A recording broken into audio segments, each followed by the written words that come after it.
Here, everybody, Dr. Joe's in the house on this, thawing out Wednesday. It's getting better in Washington, D.C. I hope everyone's doing fine wherever they're tuning in from. Got another great session today. This time we're going to talk about evictions. Let me get the folks down on Instagram on board. Just 1 second, please. And where are the Instagram folks? They are here. Okay. We're going live now on Instagram. Okay, good. Yep. So anyway, we're going to talk about evictions, and it's a topic I really haven't talked about in a while. And it's I think it's timely because the economy is not doing it great. A lot of people are losing their jobs, and so if they're losing their jobs, they may not be able to pay you, the landlords, the rent. So I thought it's appropriate. And my belief is that if you're going to do evictions, then you got to do it right. Otherwise, just don't do it at all. And I'll get some more, talk about that. But as you can see on the scroll, ticker tape, we do have an event next Saturday, February 21st, in Northwest Washington, D.C. One of my students' properties, Johnny's. It's going to be a nice event. I haven't done an event for a little while, and so I thought it was appropriate to do one and talk about his project that he's just done. And it's a 6-bedroom, 4-bath. And when he purchased it, it was a 3-bedroom, 2-bath. And so we're going to talk about how that whole transformation took place, the good, the bad, the ugly. You're going to learn about BRRRR executions in a high cost market, Washington, D.C. It talks about, the renovation decisions that were made during that time, what worked, what didn't work. They'll talk about Section 8 process, finding a tenant, quality tenant, a tier 1 tenant, what to look for, how to screen, how to select, and how to move in the tenant. And also talk about, some of the benefits of long-term hold and the impacts in this current market, which is a touch-and-go market. So we're going to talk about that as well. So it's going to be a good event. Looking forward to doing that next Saturday, February 21st. And so save the date. And you can go to my website. Hopefully, by the time you get this, there'll be a link on the website to register and sign up. And otherwise, check me out on social media, and you'll be able to see something very shortly. So this is what we're going to talk about next Saturday. Looking forward to that one, and so on. So evictions, do it right or don't do it. And as usual, I broke the topic into 6 parts. And if you have some questions, please put them in the chat box and I'll get to you in about 15-20 minutes or so. Enter your question in the chat box. And obviously, if you want to book a one-on-one with me, you can always go to my website, joesmo.com, and you can schedule a one-on-one there. So let's get down to business. Evictions, do it right or don't do it at all. So have you ever held off an eviction because you hoped the problem would just quote unquote work itself out, only to look up months later, kind of realize your cash flows quietly collapsed. It's a painful experience. I've been through evictions. I haven't done one in about probably 12 years now. It's very expensive, very frustrating. It can burn a lot of energy. But it's one of those things that unfortunately a lot of people have to experience. So the painful experience is it's far more common than most investors admit. Evictions really sit at the intersection of emotions, money, and the law. And when handled poorly, they can unravel years of disciplined investing in a matter of weeks. So for new investors, evictions feel intimidating. For intermediate investors, they're often delayed too long. And many seasoned investors, kind of complacency creeps in, and one bad decision, can really much, expose you and your weak system. So evictions, do it right or don't do it all. I'm not going to be too harsh or trigger happy. It's about really understanding that evictions are business processes, one that must be approached with preparation, structure, and ethical clarity. I'm in a blue state here in Washington, D.C. area, so the laws are very pro-tenant. And so you have to know what you're doing. Otherwise, you could waste a lot of time, waste a lot of money, and save a lot of tears. So investors who master this process don't just survive tough situations. They protect their portfolios, preserve credibility with the courts and housing authorities, and create stability that compounds over time. So, as I said before, we're going to break it down to 6 parts, and it should be an interesting session. So let's get down to number 1, which is preparation beats panic. Preparation beats panic.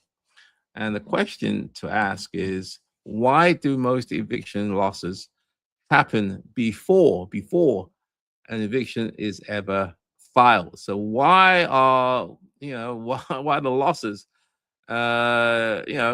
compounded even before you actually file the paperwork legally? So, well, the big, the biggest eviction failures rarely occur in court. They happen long before the paperwork is filed. Okay, in most states, evictions are a legal process, and you have to file it in a court. And you have to give tenants typically some notice, depending on the state that you're in. Depends on that could be a few days to many weeks. So investors who wait until rent is months behind, okay, they kind of just hopefully, in fact, crossing their fingers, everything will be okay. Or tenant behavior has not, it's kind of fully deteriorated, are already operating, in my opinion, from a position of weakness. Successful investors understand that eviction is not a reaction. It is a final step in a long chain of preparation. So lease languages, documentation habits, communications records, and payment tracking all determine how strong or fragile an investor your position will be if and when you go to court. Investors who succeed tend to treat preparation as a non-negotiable system. It's all about preparation. They document late payments immediately. They issue notices on time and keep clear records of communications. Unsuccessful investors, unfortunately, on the other hand, they kind of rely on verbal promises, emotional conversations, and informal arrangements that feel compassionate in the moment, but become liabilities later on. You're thinking you're trying to work it out now, but many times you can't work it out. And so it's better that you just start the process, as soon as possible. Courts don't rule on intentions, they rule on documentation. So the ugly reality, though, is that many evictions, losses, come from investors, you and I, trying to be flexible without structure. They're trying to work things through, kind of winging it without tenant because, quote unquote, they're real nice people. I don't want to burn bridges. I don't want to hurt their feelings, and so on. So flexibility without boundaries creates ambiguity, and ambiguity, in my opinion, almost always favors the tenant in a dispute. Okay, if you're going to go to court, it's all about records. It's all about black and white. It's all about documentation. Prepared investors are not less humane; they are more consistent, which ultimately creates clearer expectations for everyone involved. Okay, so that's number 1.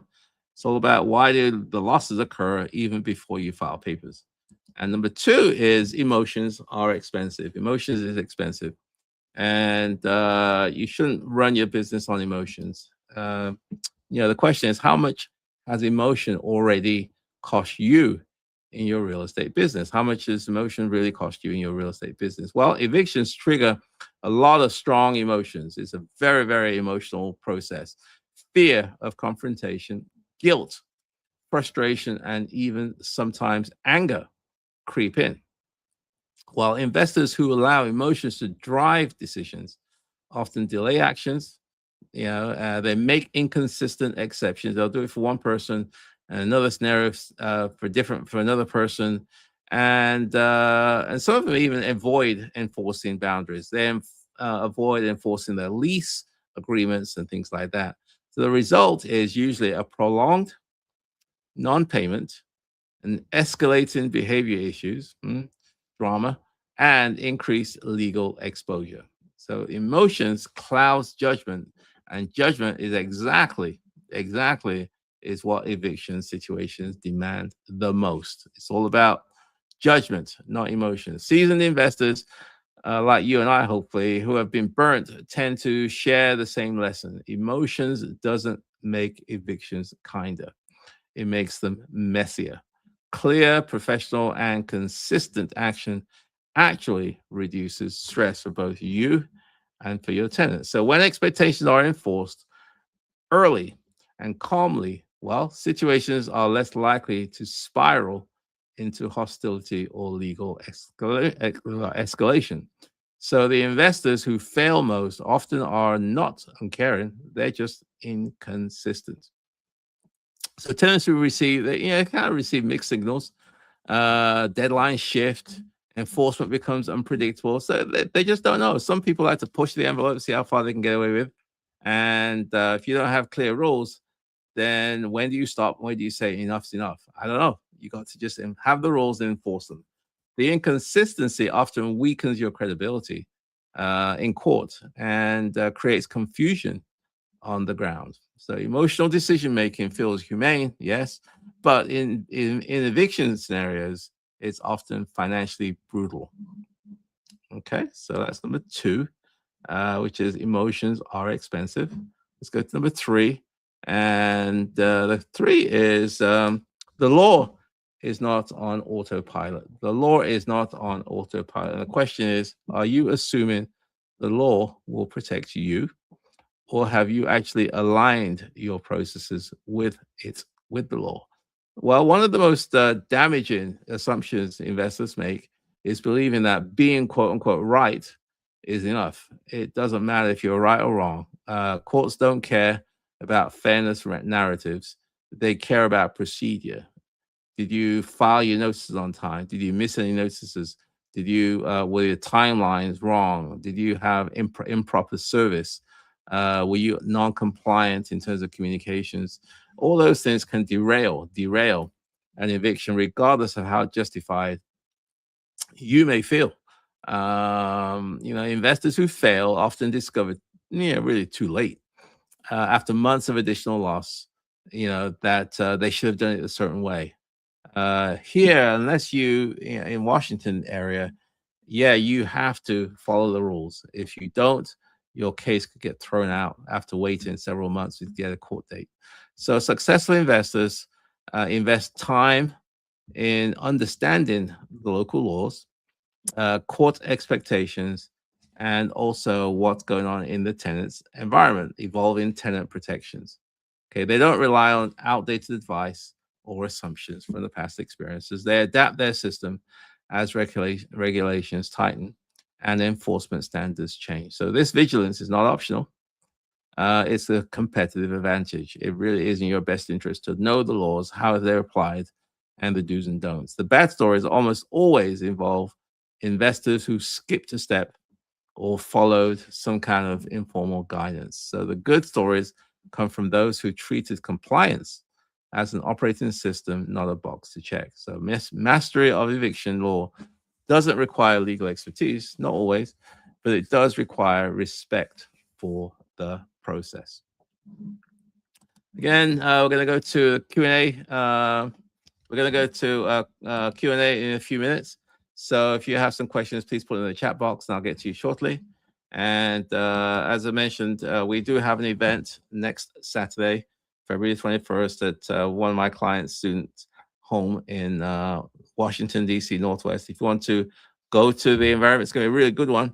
Learn about borough execution in a high-cost environment like Washington, D.C. Learn about renovations decisions that we made, the right, the good, the bad, the ugly, Section 8 leasing and move-in. We're going to talk about that. We're going to talk about screening and selecting tenants, Tier 1 tenants, and also the pros and cons of short-term versus long-term real estate investing. It's going to be action-packed here in the Northwest DC area.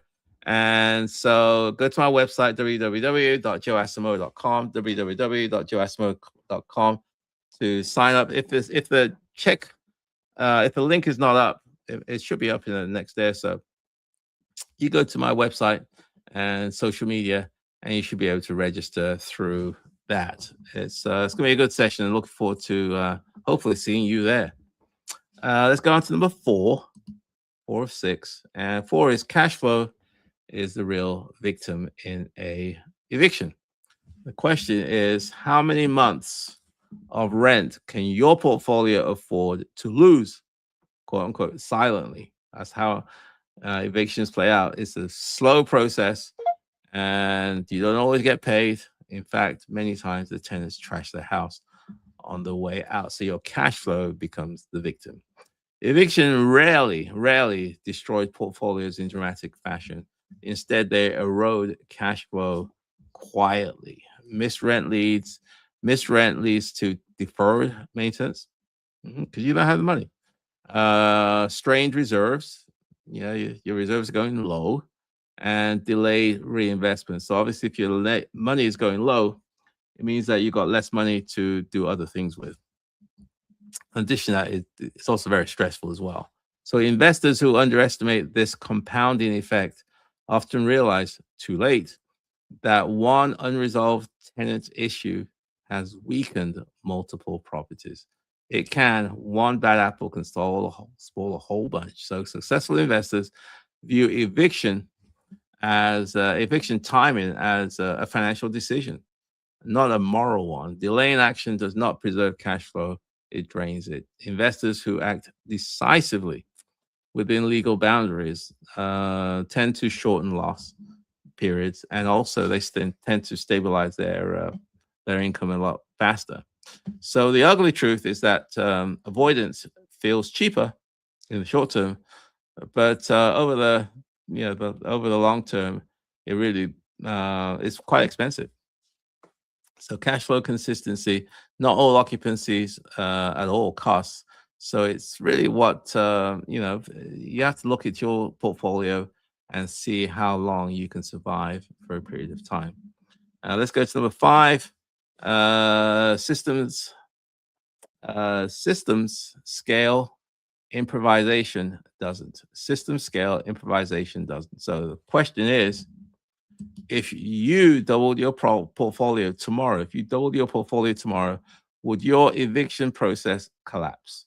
If you doubled your portfolio tomorrow, would your eviction processes collapse? Do you have systems? Do you have processes? Investors who scale successfully don't rely on memory, gut instincts, or case by case decisions. They rely on systems. When eviction processes are standardized, okay, outcomes become more predictable. It's just a lot more easier to track and maintain when you have standardization in place. So when they aren't, though, every situation becomes a crisis. Scaling, growing, that is, exposes the weakness in your systems faster than anything else in terms of real estate. So, the investors who struggle at scaling, growing their business, often shared one flaw. They handled evictions manually when portfolios were smaller and never upgraded their processes. So as you grow, you want to look into your eviction processes and make the necessary corrective changes. So as volume increased, so did errors, delays, and exposure. And successful investors, hopefully like you and I, build repeatable workflows. And those workflows remove sort of emotion and ensure compliance regardless of the portfolio size. So systems don't eliminate hardship, but they prevent chaos. Okay? Systems don't eliminate a hardship, but they tend to prevent chaos. They allow investors to act accordingly, consistently, I suppose, fairly and efficiently under pressure, because it can be a very stressful type business. And finally, number 6, ethics and enforcement are not the opposite. So ethics and enforcement are not polar opposites. So the question, I suppose, is that can you enforce boundaries without losing your integrity? Can you enforce boundaries, i.e., things that tenants shouldn't do, with losing your integrity? One of the most damaging myths in real estate investing is that ethical behavior and firm enforcement are mutually exclusive. No, not really. In reality, inconsistency is far more harmful than enforcement. Clear rules, apply fairly, create trust, even in difficult situations. So clear rules apply fairly can create trust, and it's not always easy to get to arrange your your mentor or seasoned people around you. Not always the case. So successful investors understand that ethical consistency protects everyone involved. It prevents favoritism, confusion, and escalating conflict. So unsuccessful investors often believe exceptions are compassionate. They try and work it out with the tenants. And next thing you know, several weeks have passed and you still haven't got paid. So you may have to up the ante, as they say, and file paperwork and hopefully get them to know you're serious. So ethical eviction practices are not about softness. They're about transparency, predictability, and professionalism. So it's all about uh, transparency, predictability, and professionalism. And finally, let's wrap this up in terms of conclusions. Evictions will never be the most enjoyable part of real estate investing. It is not. But they may be one of the most revealing. They expose whether an investor is operating with discipline, improvisation, systems, or emotions, okay? Preparation or hope. So the difference between investors who kind of drive and those who struggle often comes down to how they handle those moments under pressure. Okay. How do you handle difficult situations under pressure? Well, ultimately, it's all about maturity as an investor, preparation, and guesswork with systems. When evictions, in my opinion, are handled correctly, they protect cash flow, um, and yeah, protect cash flow and also help you in terms of preparation and guesswork in your daily life. So when evictions are handled correctly, um, they protect cash flow. They do. They preserve credibility, which they do, and also they reinforce long-term portfolio stability. Okay, so when handled poorly, they quietly compound risk. So for investors serious about building sustainable wealth and through adding expanding your portfolio, then this is really just the beginning of the portfolio. There's going to be a lot of conversations. There's a lot of people here with ideas and opinions, and I think they'll be very helpful for Wednesday when we meet up with. Is it Thursday or Wednesday? It is the Wednesday, next Wednesday. When we kind of start putting everything together. So that, my friends, is the education part for the day. And as always, if you got any questions, please put it in the chat box, and I'll get to it in a couple of minutes. And also, if you want to, if you got some questions please put it in the chat box, and then I'll get to you in shortly. And also, finally, you should be invited with a Instagram or Facebook link to join the session. So let's get down to business. See if there's any questions in the chat box, which I can answer. Okay. First one, D how to 3005. Well, greetings from Phoenix. Is that how to? I think it could be. Hope you're doing well in sunny Phoenix, I hope. Surely it's not as cold as here. And if it is, well, you have my sympathies. And let's get to the question number 2. In the case of an eviction where a tenant has damaged the property due to retaliation, how would you handle that? So the question is, how do I handle evictions when the tenant has damaged the property and also has is expecting retaliation? So what I would do, it's all about invest in the relationship. So that's the first thing. Invest in the relationship. Mother's Day gifts, Christmas presents, bouquets of flowers, and free vacations. That's what I do. What does that result in? It results in typically more happier tenants. It also reveals maybe there's just some troublemakers in your community that would be a good idea to just get rid of them. That's something that you may want to consider. And but yeah, I mean, I would book a one-on-one with me. We can go to a lot more detail on evictions. I haven't done an eviction for about a dozen years, and that's by design. I tend to try to nurture the relationships with my tenants and to have a good, you know, a good, I don't want to call it, yeah, just a bunch of good people around me, sharing their wisdom, sharing their, their logic and things like that. So that's the,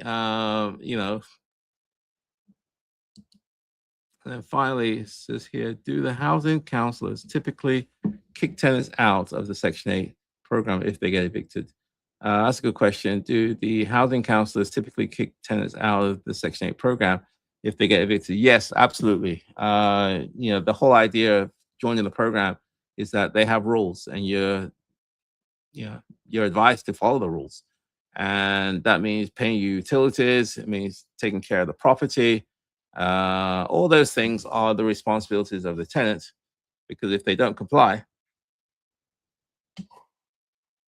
they could lose um, their voucher. So typically, if you're going to have to evict a tenant, you do what you got to do, but I'll definitely try and keep the the housing authority aware of what's going on. If there paperwork, you can send a copy to your tenant, but also send a copy to the housing authority. So at all times, they know what's going on with your property if there's legal issues. What you don't want is keeping them in the dark and they found out the hard way and then realize that you didn't do what you were supposed to do. So be careful about that. But yeah, I mean, you know, uh, they're very useful apartment buildings. So the next question is, do the housing counselors typically kick tenants out of the Section 8 program if they get evicted? Yeah, I mean, if they get evicted, then technically the payments will still continue to the landlord unless the housing authority is told, um, you know, has told the organization that don't collect any rent from these people. But yeah, you should have this full disclosure. Let the tenants know they're being evicted. Also, the grounds, which that what's the reason why they're being evicted? Is it some kind of lease violation? Is it something else? And yeah, so but yeah, you should try to keep the housing authority in the loop at all times through there. If there's any more questions, please put in the chat box. Otherwise, I'm gonna wrap it up because I'm tired. I've had a long day, a very, very long day. So as I mentioned before, we do have an event next Sunday in Washington D.C. We're going to be going through a project, a real-time project, whereby the student, in this case, his name is Johnny, is able to transform a 3-bedroom, 2-bath home into a 6-bedroom 4.5 bathroom home. It's a beautiful home, so you may want to check it out. That's next Saturday, sorry, the 21st, probably between 2 and 4 in Washington, D.C. time. But you can sign up on my website, www.joasmo.com. If there's any more questions, please put it in the chat box. Otherwise, I'm going to wrap it up. It's now about 7:32 and so on. So let's have a look. Another one here. I have heard stories where tenants allow certain people to stay long term and it disrupts the neighbors. How would you address this without making your tenant uncomfortable? So, your question, there's two parts. The first one is, do I allow guests, um, you know, do I allow tenants to bring guests to the home and live in a long time in terms of long term? No, they can't live long term. They can stay for a few days. My thing is that on my lease, a guest cannot last more than 14 days. After 14 days, it's a lease violation. After 14 days, they're supposed to move it on somewhere else. I want to avoid having people who claim residency, and I had zero knowledge of them because I just didn't have the information, I didn't have the systems, and so on. So that's what that's key into. And so, some of my properties, they have, you know, bicycles, they have, what do you call those things? Not treadmills, where you bounce up and down on like a trampoline. Got one of those. They've got a lot of equipment which people can use to exercise. I do believe it's important to stay in touch and stay healthy. You live a longer life. Musa07, I have heard stories where tenants allow certain people to stay long term and it disrupts the neighbors. How would you address this without making your tenant uncomfortable? Well, I mean, you speak to the tenant first and to see if there's a problem. Let them know that they've had complaints from neighbors. And you explain to them what the issue with the neighbors were. Was it to do with the exterior? Is it to do with the interior? Was it electrical? Was it plumbing? Was it HVAC? All those things you should know. And then you can speak to a person of credit or whatever at the housing authority and explain your situation.